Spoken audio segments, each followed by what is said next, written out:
12th and we have just read the introduction of the chapter in previous class that what are solids, what are its properties, क्यों solids को पढ़ा जाता है, क्यों अपनी life में solids इतने important है, and there are two classification of the solids based on arrangement of particles, crystalline solid और amorphous solid. ये हम complete कर चुके हैं previous class में. So let's start our class with a new topic today. That is कि हमने देख लिया है क्रिस्टलाइन सॉलिड्स क्या होते हैं एंड अमॉर्फस सॉलिड्स क्या होते हैं. Next topic that comes in our mind, मैंने आपको कल एक प्रॉपर्टी बताई थी दैट एमॉर्फस की क्या प्रॉपर्टीज होती हैं एंड क्रिस्टलाइन की क्या प्रॉपर्टीज होती हैं. तो एक क्वेश्चन वहां से अराइज होता है that why the glass pains of old buildings are thicker at the bottom than at the top. मतलब पुरानी बिल्डिंग की जब हम ग्लास पेन्स देखते हैं तो हमें ऐसा देखने को मिलता है कि नीचे से वो थोड़े ग्लास पेन थिकर है लेकिन ऊपर से थिन है. उसका क्या रीजन है? That is also related to solids only. ठीक है, interesting. So what happens here कि एमॉर्फस सॉलिड की एक प्रॉपर्टी होती है बच्चों की, amorphous solid has a tendency to flow. वो फ्लो करने की टेंडेंसी रखता है. मतलब कभी कभार जैसे we have said that amorphous solids are false solids, वो ट्रू सॉलिड्स नहीं होते, सूडो सॉलिड्स होते हैं.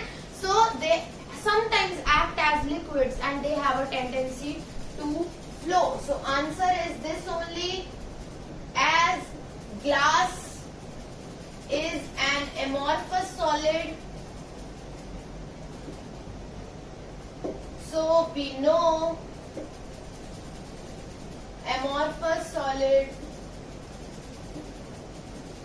has tendency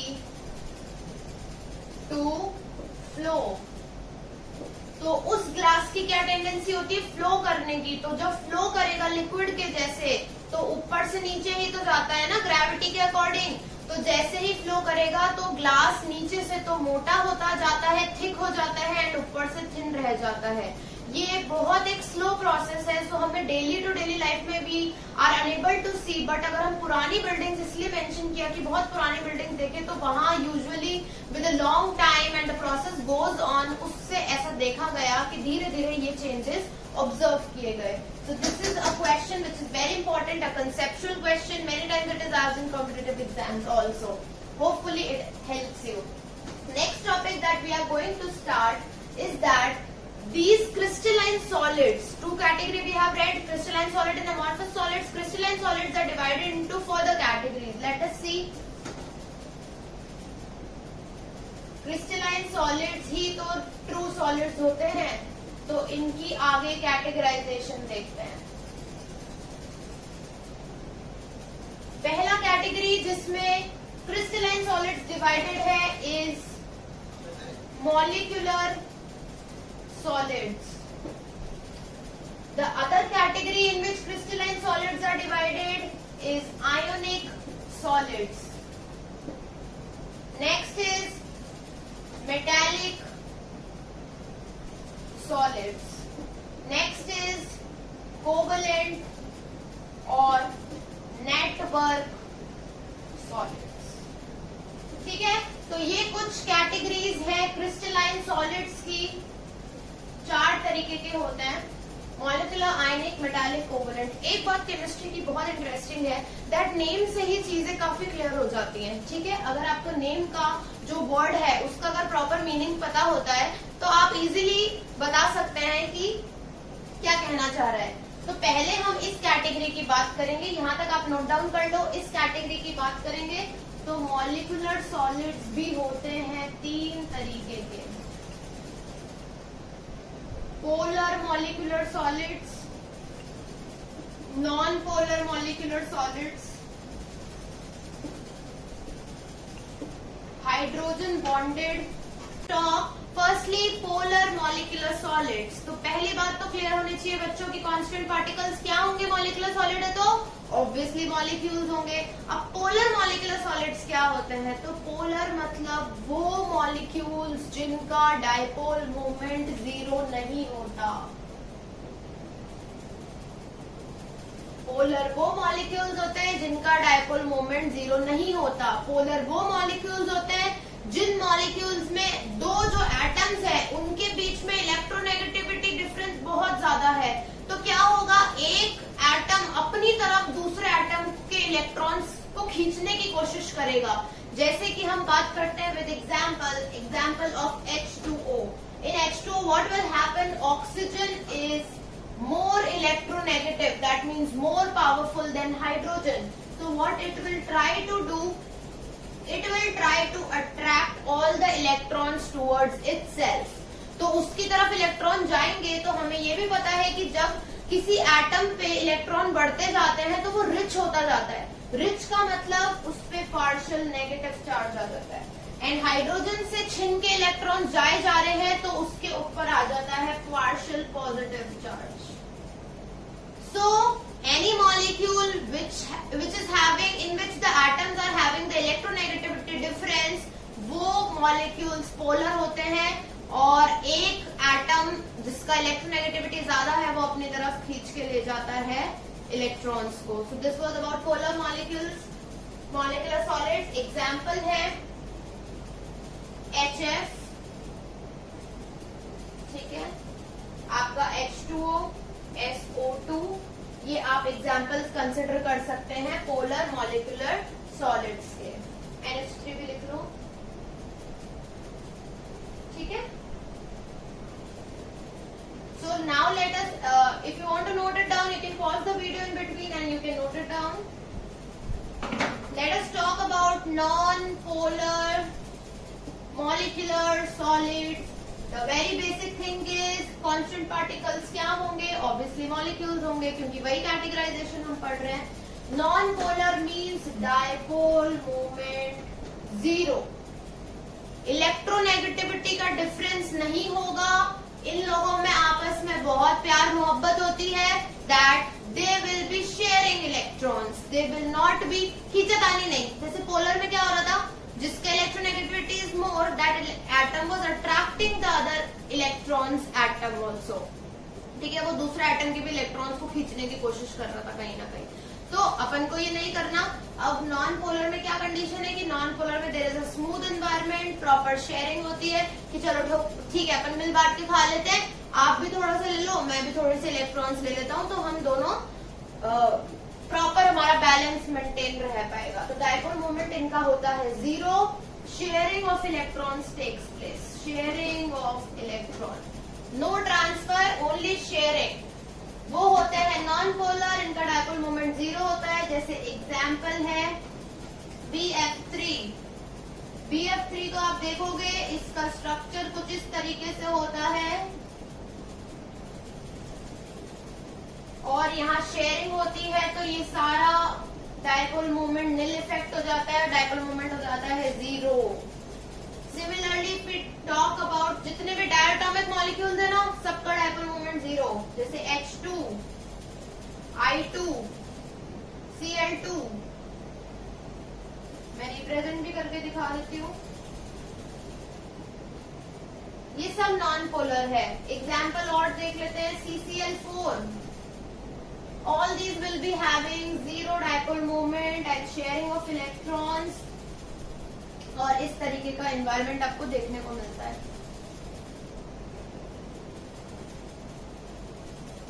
understood? Okay, let's proceed. One thing that you need to remember, किसी ने ये क्वेश्चन आपके दिमाग में नहीं आया कि मैम इसमें कौन सा फोर्सेस इन्वॉल्व है और नॉन पोलर में कौन सा फोर्सेस इन्वॉल्व है। तो पोलर मॉलिक्यूलर सॉलिड्स की जब हम बात करते हैं तो forces involve are dipole forces, क्योंकि डायपोल मोमेंट जीरो नहीं है ना, तो डायपोल फोर्सेस इन्वॉल्व होती है विच इज वेरी स्ट्रॉन्ग। तो पोलर मॉलिक्यूलर सॉलिड जो इनके बीच में बॉन्डिंग काफी अच्छी होती है। If you talk about non polar molecular solids, इनको कौन सा फोर्स, डायपोल मोमेंट तो जीरो हो गया, तो डायपोल वाला फोर्स तो लगेगा ही नहीं। कौन सा फोर्स होगा, इनको जो चलाता है वो कौन सा फोर्स होता है, लंडन फोर्सेस। लंडन फोर्सेस होते हैं नॉन पोलर मॉलिक्यूलर सॉलिड्स में। अब बात करते हैं लंडन फोर्सेस क्या होते हैं। क्लास 11th में वैसे तो पढ़कर आए हो, लेकिन no problem, let us study here also.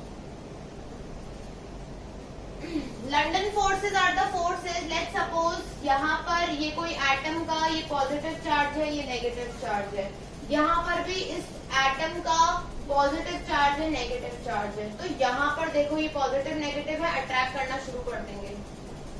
तो कहीं से भी ऐसी सिचुएशन बन जाती है कि यहाँ इसका घूम फिर के यहाँ इसका सारा पॉजिटिव चार्ज इकट्ठा हो गया, यहाँ दूसरे वाले एटम में देखा तो सारा नेगेटिव इसका यहाँ इकट्ठा हो गया, और समहाउ ये पास में आ गए तो इनके बीच में अट्रैक्शन हो गया। तो वो कौन सा अट्रैक्शन है, लंडन फोर्स अट्रैक्शन है। बट ये अट्रैक्शन कोई स्ट्रॉन्ग नहीं होता, this is a weak attraction. London forces weak होते हैं, तो this is a weak attraction. इस फोर्स को अट्रैक्शन स्ट्रॉन्ग नहीं होता। तो नॉन पोलर मॉलिक्यूलर सॉलिड्स में कौन सा फोर्स है driving force, London forces, which is weak in nature. I am rubbing, let us proceed. Third category क्या थी, हाइड्रोजन बॉन्डेड molecular solids.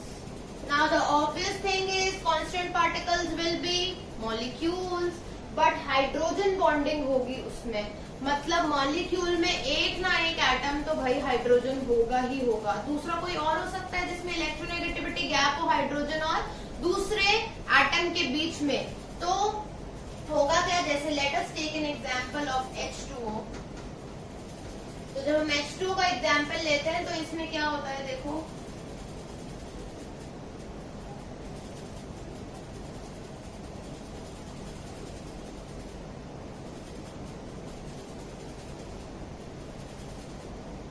इस तरीके से ये बॉन्ड्स बनाता है, ये और आगे जाकर कनेक्ट हो जाएगा, ठीक है।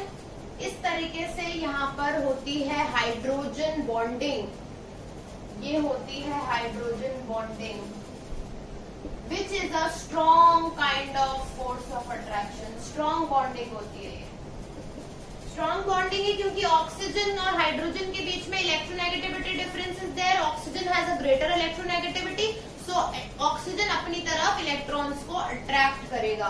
अट्रैक्ट करेगा तो यहाँ पर आ जाएगा पार्शियल नेगेटिव चार्ज और यहाँ आ जाएगा पार्शियल पॉजिटिव चार्ज, है ना। तो इस तरीके से आपका हाइड्रोजन बॉन्डिंग आप शो करेंगे। ये हाइड्रोजन बॉन्ड्स बनते हुए ये काफी स्ट्रॉन्ग फोर्सेस होते हैं। लेकिन अब बात करते हैं कि क्या ये इलेक्ट्रिसिटी कंडक्ट कर सकते हैं, तो इसका आंसर है no, these are non conductors of electricity, non conductor of electricity. ऐसा क्यों, क्योंकि देखो इलेक्ट्रॉन इलेक्ट्रिसिटी कंडक्ट करने के लिए फ्री आयंस फ्री इलेक्ट्रॉन्स होने चाहिए, यहाँ कोई भी फ्री आयंस फ्री इलेक्ट्रॉन्स है ही नहीं। तो इसलिए हाइड्रोजन बॉन्डेड वाले molecular solids can not conduct electricity. Is it clear? यहाँ पे भी चार्जेस उस हिसाब से आएंगे ऑब्वियसली। ये पूरा एक केज बन जाता है ना, हाइड्रोजन बॉन्डिंग मॉलिक्यूल्स वाटर के जुड़ जुड़ के एक बड़ा केज बन जाता है। काफी एक्सटेंडेड है ये नेटवर्क है ये पूरा। Okay, I guess we have completed molecular solids and it is very much clear to you now. Let us study about ionic solids. अब बात करते हैं आयोनिक सॉलिड्स की। As the name suggest, constant particles will be ions.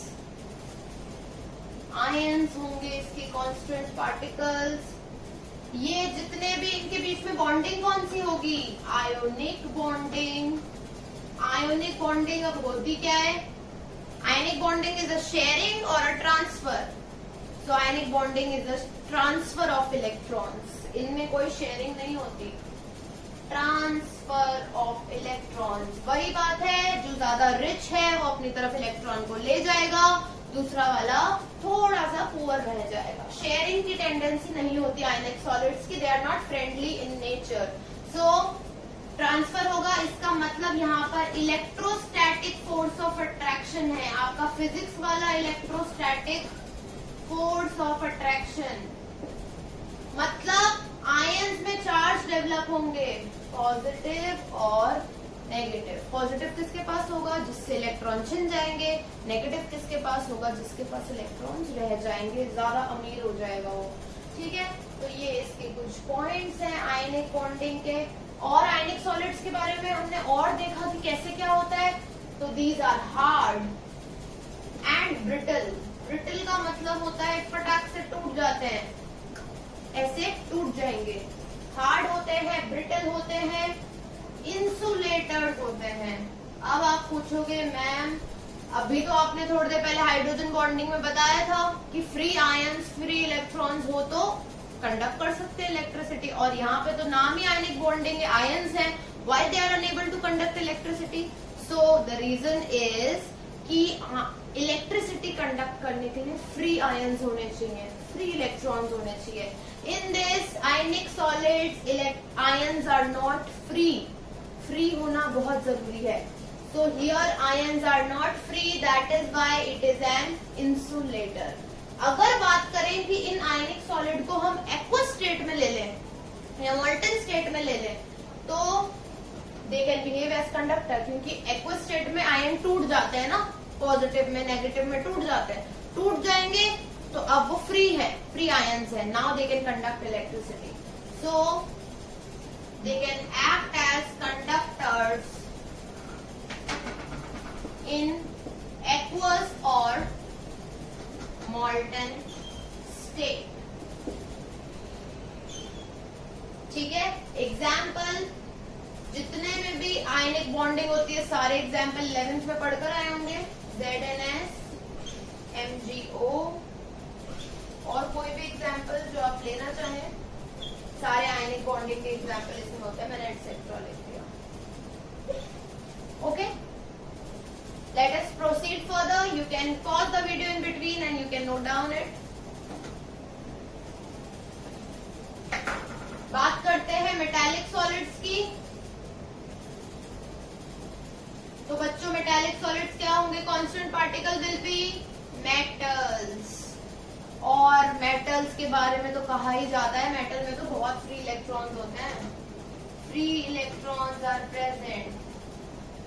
Free electron present होंगे तो क्या होगा? They are conductors of electricity. Electricity conduct करेंगे आसानी से। कांस्टेंट पार्टिकल्स होंगे मेटल, फ्री इलेक्ट्रॉन्स होंगे इसमें present, they are conductors of electricity. और मेटल्स की प्रॉपर्टी मतलब लस्टर होगा, शाइनी होंगे, शाइनी। और क्या क्या होता है? छोटी क्लास में पढ़ा होगा, मेलेबिलिटी एंड डक्टिलिटी, वो भी होगी।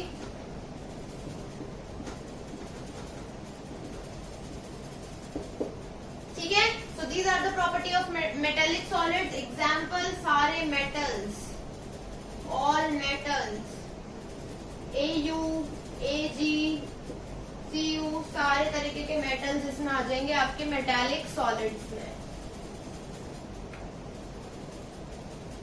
Note it down.